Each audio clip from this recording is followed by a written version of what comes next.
Oke, salam sejahtera dan salam PKK Aspirasiku.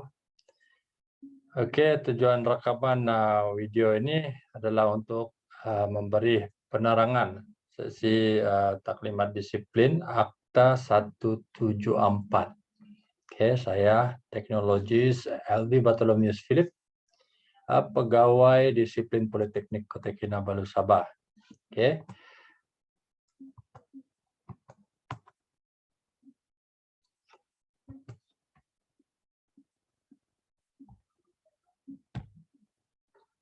Oke, selamat datang kepada semua pelajar-pelajar baru Politeknik Kota Kinabalu.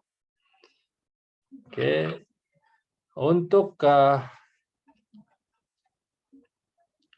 unit kebajikan dan disiplin ini adalah salah satu unit di bawah Jabatan Hal Ehwal Pelajar. Oke, dan kalau dilihat carta organisasi ini, saya akan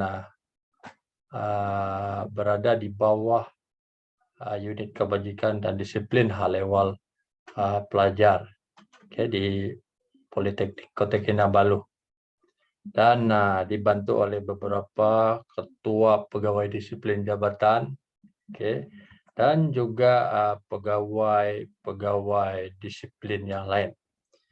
Ada lebih kurang 22 orang kesemuanya. Oke, Undang-Undang Malaysia. Jadi Akta 174 ini adalah Undang-Undang Malaysia, yaitu Akta Institusi Pelajaran, yaitu Tata Tertib 1976. Di Politeknik Kota Kinabalu kita ada buku panduan dan peraturan am pelajar. Dan biasakan yang betul dan betulkanlah yang biasa. Jadi dalam Akta 174, suatu akta bagi membuat peruntukan mengenai perkara berkaitan dengan tata tertib dalam institusi pelajaran dan mengenai perkara yang berkaitan dengannya. Dalam Akta 174 ini terdapat beberapa jadwal, yaitu jadwal pertama yaitu berhubung dengan institusi-institusi yang baginya akta yang digunakan pakai. Kemudian yang kedua, jadwal kedua berhubung kaidah-kaidah institusi pelajaran 1976. Terdiri daripada beberapa bahagian. Jadwal ketiga adalah jawatan kuasa perwakilan pelajar. Kalau di sini kita panggil Majelis Perwakilan Pelajar, MPP. Kalau di PKK. Seterusnya adalah penerangan tentang yang dikaitkan dengan Section 5(2) ini adalah pegawai hal ehwal pelajar. Pegawai hal ehwal pelajar ini adalah pengarah Politeknik Kota Kinabalu. Pegawai hal ehwal pelajar ini yang terkandung dalam akta adalah pengarah PKK sendiri, yaitu berkuasa untuk mengambil tindakan tata tertib dan mengenakan apa hukuman tata tertib yang diperuntukkan di bawah jadwal kedua kaedah-kaedah institusi pelajaran 1976, yaitu tata tertib pelajar-pelajar. Pegawai hal ehwal pelajar ataupun pengarah. Jadi boleh mewakilkan tugasnya ataupun kuasanya ataupun kewajibannya kepada mana-mana staf ataupun kaki tangan ataupun mana-mana lembaga kaki tangan dan pihak yang dilantik di atas hendaklah menjalankan tugas, kuasa atau kewajibannya di bawah arahan dan kawalan pegawai hal ehwal pelajar ataupun yang kita sebut tadi pengarah Politeknik Kota Kinabalu. Dalam bahagian 4 berkaitan dengan kesalahan-kesalahan. Section 11(1), pelajar-pelajar pertubuhan, badan ataupun kumpulan pelajar sama ada berada di dalam atau di luar kampus tidak dibenarkan yang pertama memungut atau coba memungut uang. Coba menganjurkan apa-apa saja pemungutan uang, membuat rayuan sama ada secara lisan ataupun bertulis untuk memungut uang, merayu apa-apa harta yang tidak dibenarkan undang-undang. Oke, ini sama dengan kesalahan untuk mengutip. Oke, contohnya mengutip uang perlindungan katakan, ya, ataupun buat pemerasan. Oke, ini akan jatuh di bawah section 11. Oke, kaidah 1. Oke, ya seterusnya section 14. Pelajar yang dituduh atas suatu kesalahan jenayah sipil hendaklah selepas itu digantung daripada menjadi pelajar institusi. Dalam masa menunggu keputusan pembicaraan, ia tidak boleh berada di dalam ataupun memasuki kampus institusi. Bermaksud pelajar yang disabit ini ataupun yang telah dituduh akan digantung daripada pengajian. Oke. Next adalah kesalahan jenayah. Di bawah section 14 kaidah 4 dan 14 section 14 kaidah 5. Pelajar yang digantung ke dalam subsection kurungan 1, atau dihentikan subsection kurungan 2 dan 3 boleh menjadi pelajar mana-mana institusi pendidikan lain dengan kelulusan bertulis menteri. Bila mana pelajar itu telah disabit kesalahan, jadi ini semua adalah atas berbicara menteri. Menteri. Sekarang ini adalah Dr. Noraini. Yang seterusnya bahagian 2, tata tertib AM. Kaidah 3, larangan AM.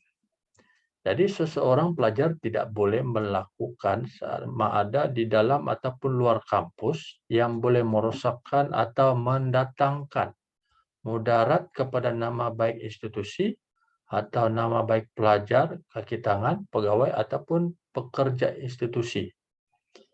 Melanggar mana-mana peruntukan undang-undang bertulis sama ada di dalam ataupun di luar kampus. Kaidah 3 pula mengganggu pengajaran ataupun apa-apa perbuatan yang boleh menyebabkan penggangguan kepada pengajian. Menahan ataupun mengganggu mana-mana kaki tangan ataupun seseorang yang tidak di bawah arahan pihak berkuasa daripada menjalankan kerja ataupun kewajipannya. Menahan ataupun menghalang mana-mana pelajar daripada menghadiri kuliah ataupun tutorial ataupun mana-mana aktiviti yang sah. Seterusnya, mengorganisasi ataupun mengapihkan ataupun menyertai pemboikot sesuatu peperiksaan, kuliah ataupun tutorial ataupun mana-mana aktiviti sah yang dijalankan institusi. Merosakkan mana-mana harta institusi ataupun melakukan apa-apa perbuatan yang boleh menyebabkan kerusakan pada mana-mana harta institusi. Kemudian mengusik, mengganggu, mengalihkan apa-apa benda, objek, barang, harta dengan tujuan untuk menyebabkan halangan, kesusahan, atau kerugian kepada seseorang.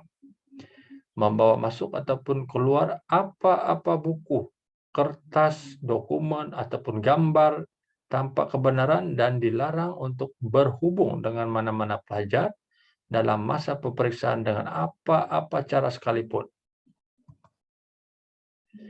Kaidah 4, kehadiran di kuliah. Seseorang pelajar adalah dikehendaki menghadiri kuliah tutorial atau hal-hal lain berhubung dengan pengajiannya. Kegagalan menghadiri tanpa sebab ataupun kebenaran pihak yang berkuasa adalah dianggap sebagai satu kesalahan. Kaidah 5 berkaitan dengan latihan amali. Seorang pelajar hendaklah mengikuti amali, melainkan mendapat kebenaran bertulis daripada ketua jabatan ataupun KJ. Semasa latihan, pelajar adalah tertakluk kepada peraturan, arahan tempat latihan, ataupun institusi. Jika bercanggah, perlawanan antaranya peraturan dan arahan institusi adalah terpakai. Kaidah 6, pakaian dan penampilan diri. Pelajar hendaklah berpakaian secara sopan, bersesuaian ketika menghadiri kuliah, tutorial, peperiksaan, kelas, bengkel, amali, ketika melibatkan diri dalam apa-apa aktiviti di dalam ataupun di luar kampus. Oke, boleh tengok sendirilah kita punya contoh image penampilan diri lelaki dan perempuan. Oke, ini rupa diri pelajar lelaki. Oke, kita ada baju batik, kita ada baju kemeja formal, ya, lengkap dengan tie leher, kemudian dengan tag. Oke, ini sangat penting untuk pengenalan diri pelajar. Pakaian pada hari Jumaat untuk pelajar Muslim, oke, dan juga cara memakai baju koprat politeknik, oke. Kemudian kita ada cara berpakaian sukan ataupun aktiviti luar, oke. Rupa diri siswi, rupa diri siswa, inilah dia, oke. Jadi pastikan setiap kali menghadiri kuliah itu penampilan adalah sangat kemas, oke, bersesuaian dengan kuliah dan juga kelas-kelas yang dihadiri. Sebab kadang-kadang ada yang menghadiri amali. Jadi pastikan memakai pakaian yang sesuai. Oke, kalau dilihat di sini yang pelajar ataupun siswi beragama Islam perlulah memakai tudung, oke. Kemudian berbaju kurung yang kemas, oke, tidak terlalu ketat. Kemudian memakai kad pelajar, oke. Boleh juga berpakaian seluar ataupun skirt, oke, jubah, tapi jubah yang tidak ketat. Kemudian kasut bertutup dan berstokit. Untuk siswa, rambut perlulah kemas. Kemudian memakai kad pelajar, seluar slack, poket tidak bertampal, kemudian kasut bertutup dan berstokin. Oke, untuk rupa diri pelajar lelaki, baju hendaklah sentiasa ditakin dan dikenakan butang dengan sempurna. Oke, kecuali lah kalau pelajar itu memakai baju koprat politeknik Kota Kinabalu. Oke, kemudian berseluar slack saja, jeans dan sepertinya dilarang sama sekali. Berkasut gelap dan berstokin. Selipar, sandal, dan kasut sukan tidak dibenarkan sama sekali, oke, untuk dipakai ke kuliah ataupun ke bengkel. Sebarang bentuk perhiasan seperti gelang, cincin, dan rantai adalah dilarang sama sekali, kecuali mendapat kebenaran bertulis daripada pegawai hal ehwal pelajar. Oke. Jadi perlu diingatkan kalau ada barang kemas, oke, tidak sesuai dipakai di politeknik. Antara sebab dia adalah kemungkinan boleh tercicir ataupun hilang. Jadi adalah lebih baik kalau barang-barang kemas ini disimpan di rumah atau disimpan oleh ibu bapak. Oke, seterusnya rupa diri pelajar lelaki. Oke, Hanya baju kemeja berlengan panjang ataupun pendek dibenarkan, dan bukan t-shirt ataupun baju bengkel ya untuk hadir ke bilik kuliah. Rupa diri pelajar lelaki, ya ini dia pelajar yang berpakaian baju bengkel dan hanya dipakai semasa menghadiri bengkel ataupun makmal sahaja ataupun sepanjang menjalani latihan industri di luar. Jadi baju bengkel hendaklah di-zip dengan kemas dan sempurna. Oke, seterusnya baju t-shirt hanya dibenarkan pada hari Rabu saja, yaitu baju t-shirt ini hendaklah berkolah dan mempunyai logo PKK. Oke. Pakaian kebangsaan dibenarkan juga, tetapi pada hari Jumaat dan hendaklah lengkap bersamping, kemudian berkasut dan bersongkok hitam. Dan jangan lupa pakai name tag. Kemudian rupa diri pelajar lelaki di bahagian rambut hendaklah sentiasa pendek dan kemas. Rambut paras belakang tidak melebihi kolah baju, paras tepi tidak melebihi paras atas telinga, dan paras depan tidak melebihi paras dahi. Oke. Kemudian rambut tidak dibenarkan berekor ataupun diwarnakan. Dan rambut tidak boleh ada fashion. Ini antara contoh fashion rambut yang dibenarkan. Oke, boleh tengok artis-artis ini. Oke. Dan ini adalah contoh fashion rambut yang tidak dibenarkan. Oke, lihat secara satu persatu. Ini untuk yang lelaki. Oke, panjang, tidak kemas. Oke, ini fashion yang ketiga ini. Dan ini adalah rupa diri pelajar perempuan. Oke, kalau pelajar muslim, kemudian kalau bukan ataupun non-muslim ini, pakaian perlulah kemas. Rambut perlu diikat dengan kemas. Oke, jangan serabai, jangan nampak serabut. Oke. Kalau yang perempuan juga digalakkan untuk menutup aurat bagi yang beragama Islam. Oke, jangan lupa kasut, oke, mestilah bertutup. Oke, ada sebab. Oke, rupa diri pelajar perempuan. Tidak dibenarkan memakai pakaian yang ketat, jarang, pendek, berbelah nipis, dan mendedahkan mana-mana bahagian badan. Tidak dibenarkan skirt yang di atas paras lutut. Diwajibkan memakai tudung bagi pelajar Islam. Oke, ini adalah pakaian perempuan menghadiri kuliah. Oke, bagi yang muslim digalakkan memakai baju kurung, oke, yang bersesuaian, yang menutup aurat, dan bagi yang non muslim, oke, mestilah kelihatan kemas. Oke. Dan kalau dilihat sini sandal, oke, sandal itu tidak tertutup. Pastikan sandal tertutup. Oke.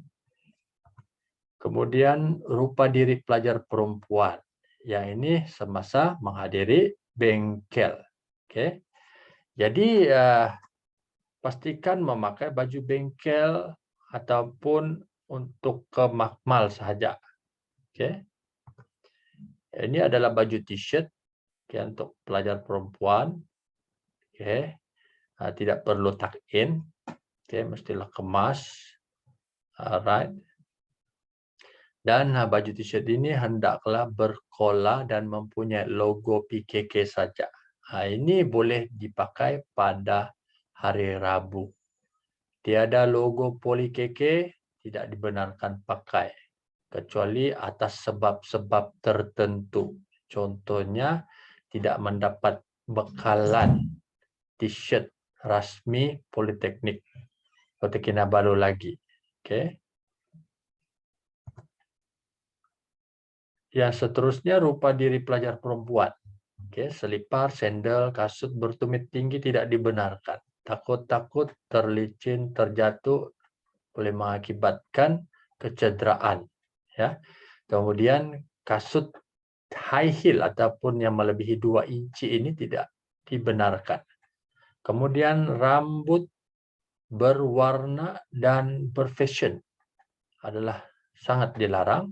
Perhiasan yang berlebihan tidak dibenarkan. Oke, jadi ada had dia, yaitu untuk perempuan ini 1 cincin, 1 rantai, 1 gelang saja. Oke, dan tidak dibenarkan memakai gelang kaki. Oke, ini adalah rupa diri bagi pelajar perempuan. Oke, yang seterusnya contoh sendal. Yang ini mestilah dipakai yang bertutup ya. Kemudian tinggi, oke, mestilah kurang daripada 2 inci. Oke, untuk sendal lah, untuk yang high heel nih. Dan masih lagi bertutup. Oke, untuk sendal untuk pelajar perempuan ataupun siswi. Oke, kaidah 7 yaitu masuk peperiksaan. Seseorang pelajar tidak tersekat daripada masuk peperiksaan, melainkan mendapat kebenaran bertulis daripada ketua eksekutif. Oke. Ketua eksekutif ini biasanya pengarah lah. Oke, pengarah Polikeke sendiri. Kemudian kaidah 8, larangan plagiat, plagiarism. Oke. Jadi tidak dibenarkan untuk plagiat.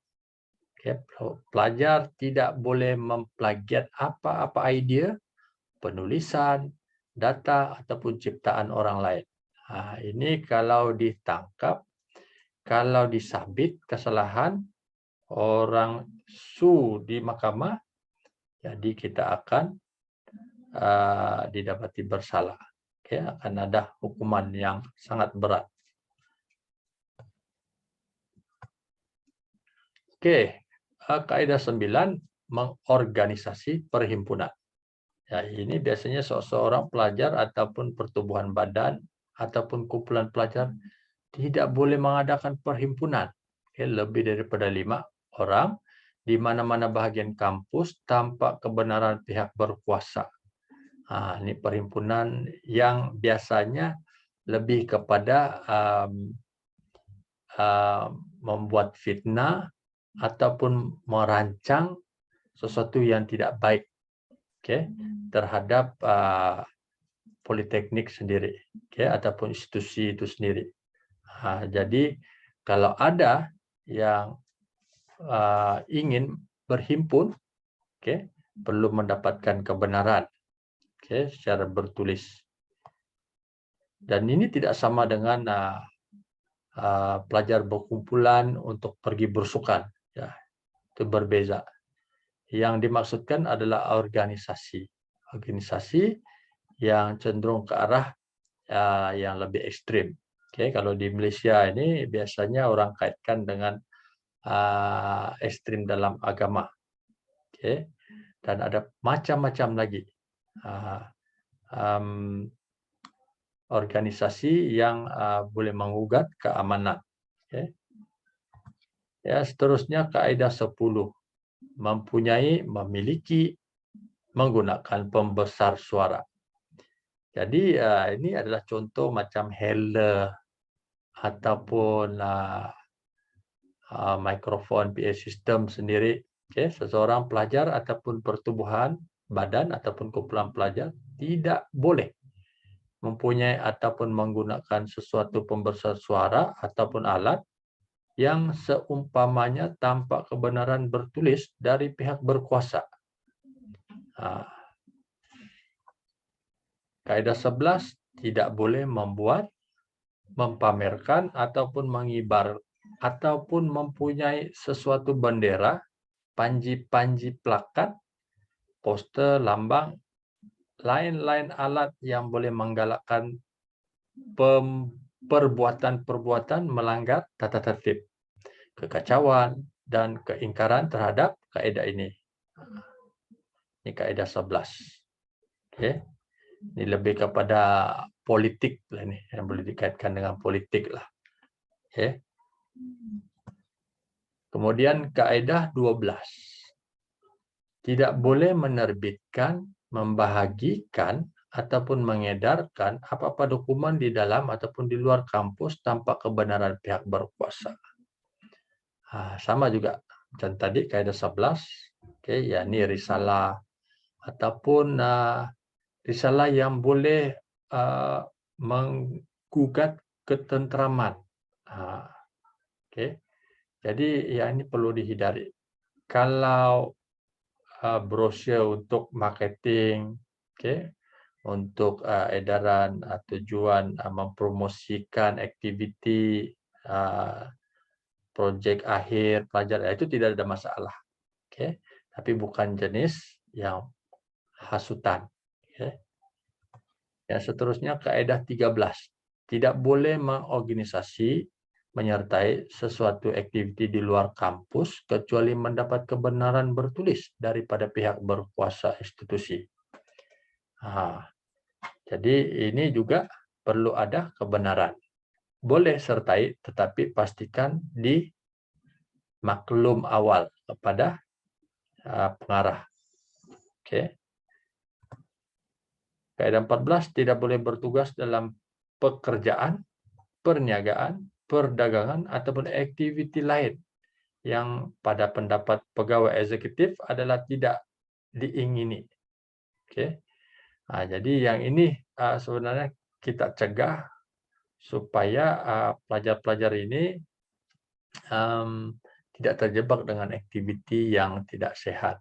Oke. Contohnya mungkin pelajar-pelajar akan terdedah kepada keledai dada, pengedaran dada. Oke. Tetapi kalau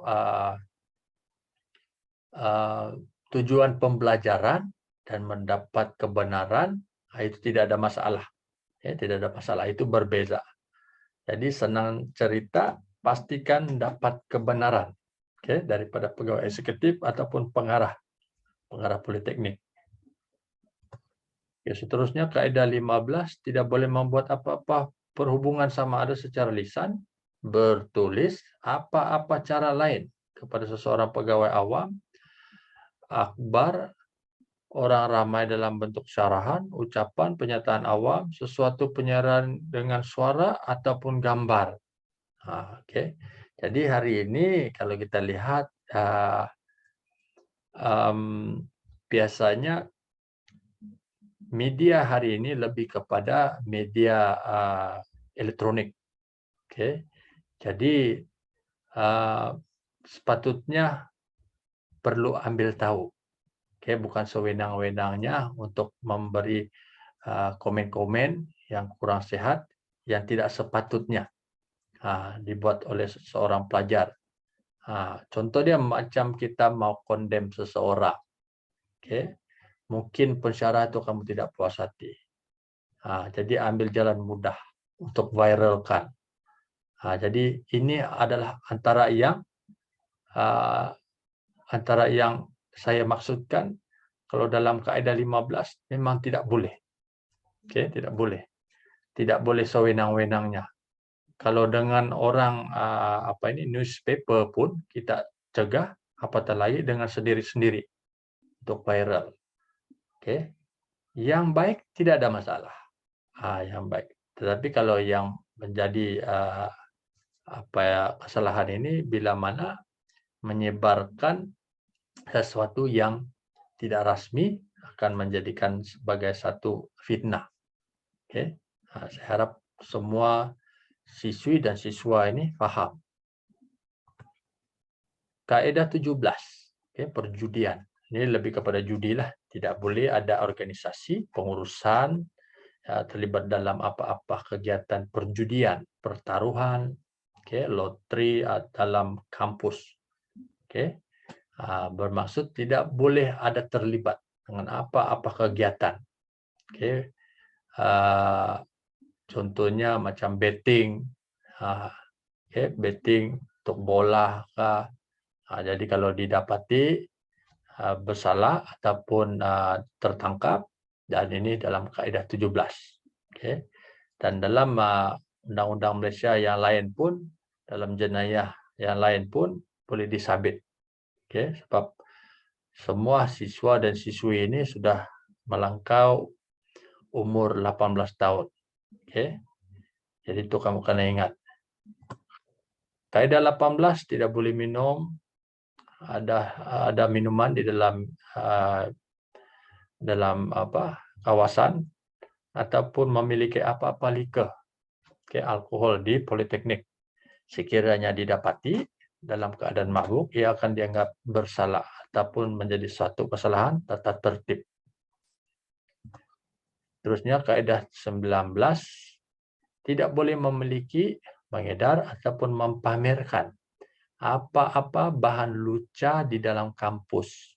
Tidak boleh melihat atau mendengar secara sengaja apa-apa bahan lucah di dalam kampus. Jadi yang ini sebenarnya kalau kita perluaskan lagi, mungkin sex harassment, mungkin kita tidak sengaja terjumpa di dalam media sosial kita. Jadi kalau ada yang ini sebenarnya kalau kita jijik ataupun tidak dapat terima, sebenarnya kita boleh laporkan, buat laporan. Biasanya secara peringkat memang kita akan buat laporan kepada pegawai yang berkaitan, contohnya pegawai kebajikan kita, Cik Azizan, ataupun dengan unit counseling, mungkin pegawai-pegawai di unit itu boleh membantu. Seterusnya kaidah 20. Ini sangat penting. Jadi perlu diambil tahu, tidak boleh memiliki apa-apa dadah atau racun. Ingat, racun itu pun sendiri tidak boleh dimiliki. Dan tidak boleh memiliki apa-apa perkakas, alat, radas ataupun sebarang barang yang pada pihak berkuasa tata tertib adalah untuk digunakan bagi memakan atau meminum atau menghisap atau menyedut ataupun memasukkan ke dalam badannya dengan apa cara sekalipun. Apa dadah atau racun. Contoh yang sekarang ini yang famous ini syabu, daun ketum, dan apa-apa saja yang boleh memudaratkan, yang dimasukkan dalam akta racun. Gam pun sama. Jangan ingat gam itu satu bahan yang boleh dimiliki sewenang-wenangnya begitu. Kecuali dengan tujuan amali ataupun tujuan pembelajaran dalam kelas itu tidak ada masalah. Tapi kalau radas ataupun apa saja barang yang kita kategorikan sebagai racun ini, kita jumpai dan sudah tentulah kita akan mengambil tindakan tata tertib. Kaidah 25. Seseorang pelajar hendaklah memakai kad pelajar pada masa yang ditetapkan oleh pegawai hal ehwal pelajar. Bermaksud sepanjang dia berada dalam kampus, sentiasalah memaparkan kad pelajar dia. Walaupun kalau dia mau keluar sekejap ke PKK Police Center itu. Jadi sentiasalah ada identiti sebagai seorang pelajar politeknik. Kecuali pergi KK. Pergi KK balik kampung itu tidak perlulah. Tetapi wajib untuk disimpan sebagai pengenalan. Yang seterusnya adalah larangan merokok. Semua kawasan di dalam kampus politeknik adalah dilarang untuk merokok. Kaidah 26, sekiranya pelajar tidak mematuhi arahan yang dibuat oleh pihak berkuasa institusi, pelajar dianggap bersalah atas suatu kesalahan tata tertib. Ini kaidah 26. Dan ini adalah contoh borang saman kesalahan disiplin dan lalu lintas. Oke, dendanya daripada 50 sehinggalah ke Rp100. Oke, jadi terbagi kepada dua, compound untuk kesalahan disiplin dan compound untuk kesalahan lalu lintas. Kena tengok betul-betul.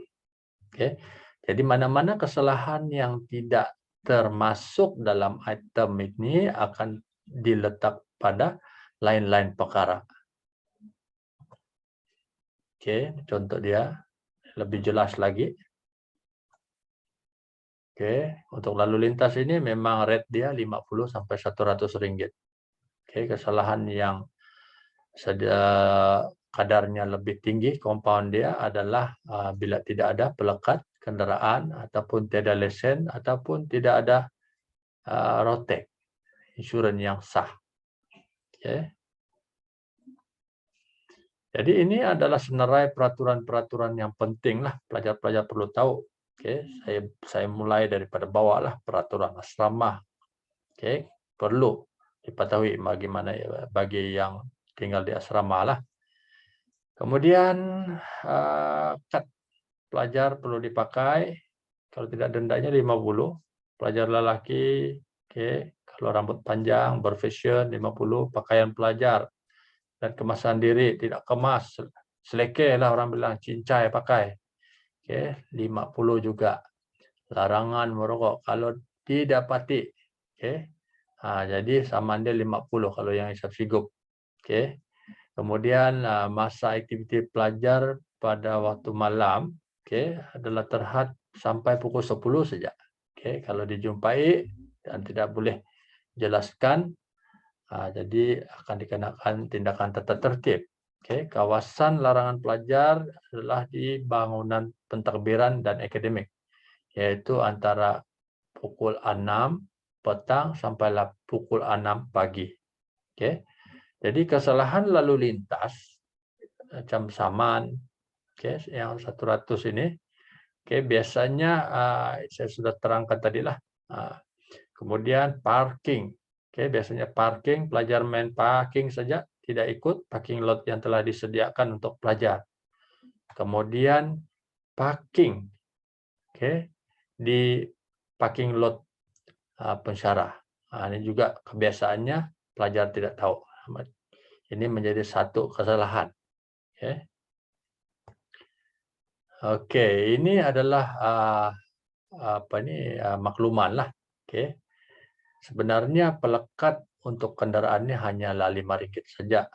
Jadi perlu mohonlah, perlu isi borang dan dihantar ke Jabatan Hal Ehwal Pelajar. Dan mungkin ada lampiran-lampiran yang perlu disediakan. Oke, contoh dia mungkin geran kendaraan, oke, rotek salinan insurans kah. Kemudian kesalahan merokok ini adalah saman mandatory lah, oke, tidak boleh dikurang. Kemudian pengurangan saman rupa diri dan kesalahan am biasanya untuk kali pertama itu RM15. Oke, kalau kali kedua buat kesalahan yang sama RM30. Oke. Kemudian kali ketiga memang kekal, tidak ada pengurangan. Begitulah juga kesalahan lalu lintas dan juga kesalahan lalu lintas yang berkompon RM100. Oke, biasanya paling minimum pun RM50. Dan saman ini boleh dibayar, oke, setiap Isnin sampai Jumat dari pukul 8 pagi sampailah tengah hari saja, yaitu 11.59 pagi. Petang memang tidak dibenarkan, oke, yaitu di unit keuangan. Aras paling atas sekali di bangunan pentadbiran. Oke, kamu kan ingat ya inilah. Oke. Oke, seterusnya bahagian yang ke berapa ini? Keempat. Oke, kesalahan lalu lintas. Oke. Jadi kendaraan pelajar yang menyimpan memiliki kereta motor di dalam kampus hendaklah terlebih dahulu mendapat kebenaran secara bertulis menggunakan borang yang ditetapkan kepada pegawai hal ehwal pelajar. Yang ini maksudnya ini adalah kebenaran daripada pengarah lah, tapi pengarah sudah lantik, ketua jabatan untuk handle perkara ini. Jadi perlu nyatakan perihal kereta kendaraan lah. Contohnya polisi insurans, kemudian berkuat kuasa lesen memandu yang sah. Ini contoh saman kesalahan lalu lintas. Saya sudah tunjuk tadi. Ya, ini adalah kawasan dia. Kalau kamu tengok betul-betul kalau masuk dalam politeknik memang ada satu kawasan parking yang luas. Dan kawasan parking itu adalah khas untuk pelajar. Dan biasanya di hadapan gerai A, B, C, dan D. Dan parking untuk visitor, jika tiada program PKK.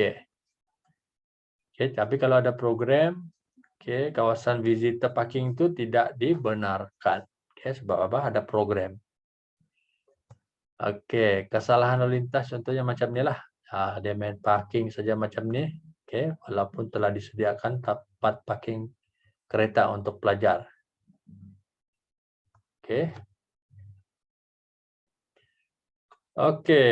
Kes yang melibatkan JPJ. Contohnya kes yang melibatkan JPJ ini biasanya motosikal lah. Jadi di bahagian 5 tata cara tata tertib. Yang pertama bahagian 5 ini acara tata tertib kaedah 48.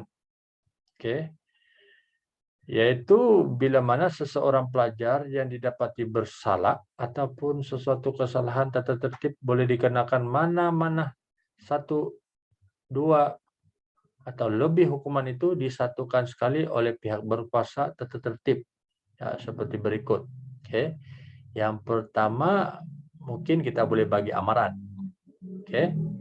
Kemudian yang kedua denda tidak lebih daripada Rm500. Yang ketiga penggantungan daripada menggunakan kesemua kemudahan di institusi selama tempoh yang telah ditentukan. Kemudian penggantungan daripada mengikuti kursus pengajian di institusi dalam tempoh yang ditetapkan. Yang kelima, menghalang daripada menduduki sebarang ataupun keseluruhan peperiksaan. Ini memang rugilah. Kemudian penyingkiran daripada mana-mana bahagian institusi selama tempoh tertentu. Kemudian yang ketujuh, pembuangan daripada institusi. Jadi biasanya kes-kes seperti ini adalah kes-kes berat yang mana telah melalui mahkamah di dalam politeknik itu sendiri. Jadi biasanya kes-kes ini adalah berat, kes-kes yang biasanya melalui proses siasatan, dan saksi-saksi yang akan dipanggil itu juga akan memberi penyataan. Dan ini biasanya kalau mengikut pengalaman saya, kes-kes berat ini bila melibatkan image politeknik. Tapi kalau kes itu berkait terus dengan jenayah sibil, jadi memang kita akan ambil nomor 7 lah, pembuangan daripada institusi. Kaedah 50, kegagalan hadir boleh menyebabkan pelajar digantung daripada menjadi pelajar. Jadi tidak boleh berada ataupun memasuki kampus sehinggalah pelajar berkenan bersetuju untuk hadir di hadapan pihak berkuasa tata tertib pada tarikh dan masa yang ditentukan oleh pihak berkuasa tata tertib selepas pelajar itu bersetuju untuk hadir di hadapan pihak berkuasa tata tertib. Jadi pihak berkuasa tata tertib ini biasanya ahli-ahli majlis lah, panel ataupun yang kita panggil di bawah mahkamah politeknik. Next, akibat tidak membayar denda. Jadi pelajar akan digantung daripada menjadi pelajar institusi sehingga denda itu dibayar. Oke. Ya, ini case akibat tidak membayar denda lah, compound. Oke, jadi ada banyak denda sebenarnya dalam kita punya receipt compound itu. Jadi itu termaktub. Sebab kadang-kadang ada yang ganti rugi itu perlu dibayar. Oke, contohnya yang menginap di hostel. Jadi bila tidak bayar, jadi tindakan dia apa? Pelajar akan digantung. Oke, daripada menjadi pelajar institusi. Sehinggalah denda itu dilunaskan, dilangsaikan. Kemudian bahagian yang keenam tentang rayuan-rayuan. Oke, jadi pelajar sebenarnya ada cara untuk buat rayuan.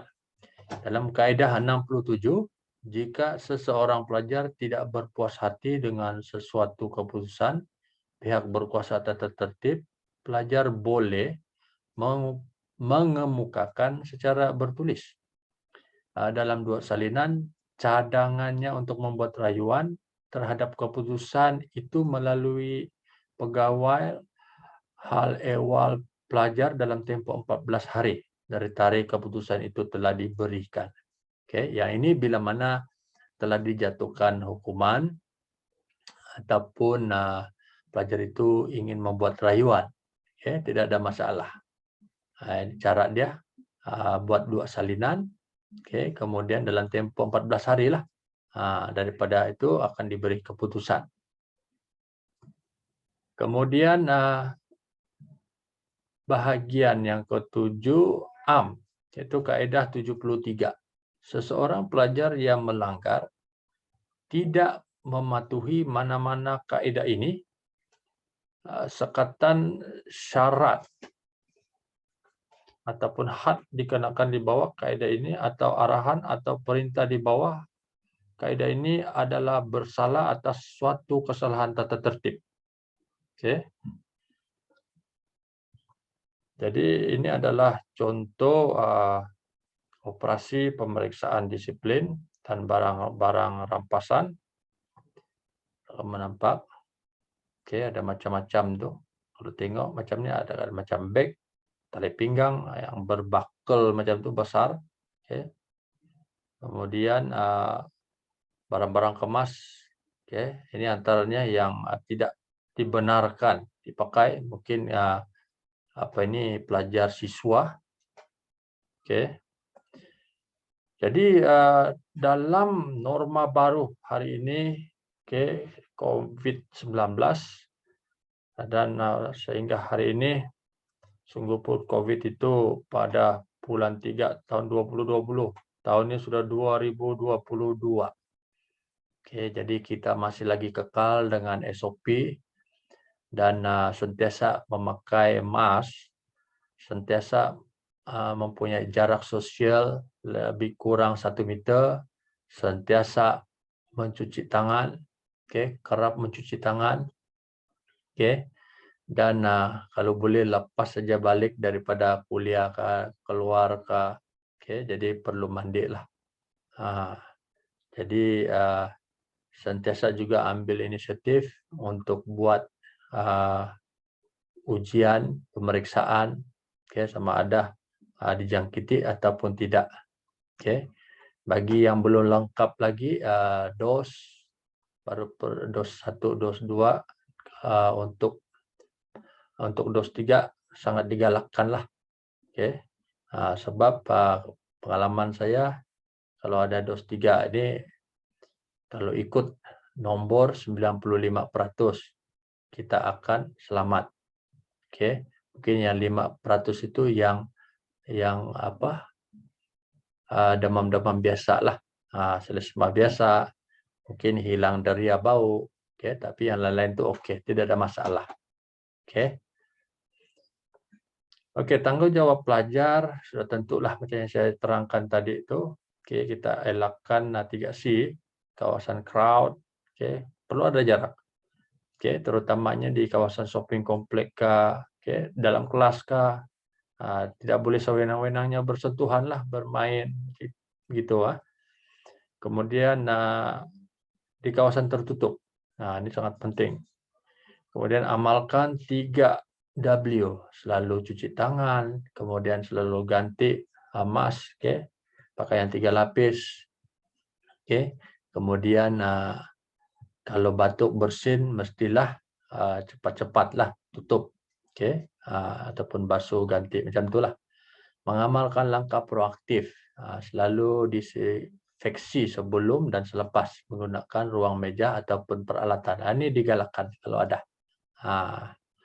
Untuk di hostel kah, ataupun bawa sendiri punya standby. Manalah tahu, mau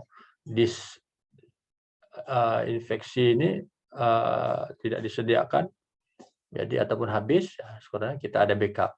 Kemudian mematuhi segala arahan dan peraturan yang dikeluarkan oleh Politeknik Kota Kinabalu dari masa ke masa. Peringatan. Jadi kalau ada pelanggaran keliling, peraturan, arahan, dan SOP dikeluarkan oleh pihak kerajaan dan Politeknik, sudah tentulah kita akan didenda ataupun disaman. So itu saja slide yang ringkas. Mungkin ambil masa sedikitlah untuk dengar sesi video ini. Jadi yang penting sebenarnya peraturan ini kita kuat-kuasakan supaya kamu dapat mendisiplinkan diri, kemudian tidak melakukan apa-apa jenayah lah. Jadi diharap taklimat secara ringkas video ini, boleh pelajar-pelajar menghindari daripada melakukan kesalahan-kesalahan yang telah saya nyatakan tadi. Sekian itu saja video untuk kali ini. Jadi mungkin kita akan jumpa di masa-masa akan datang.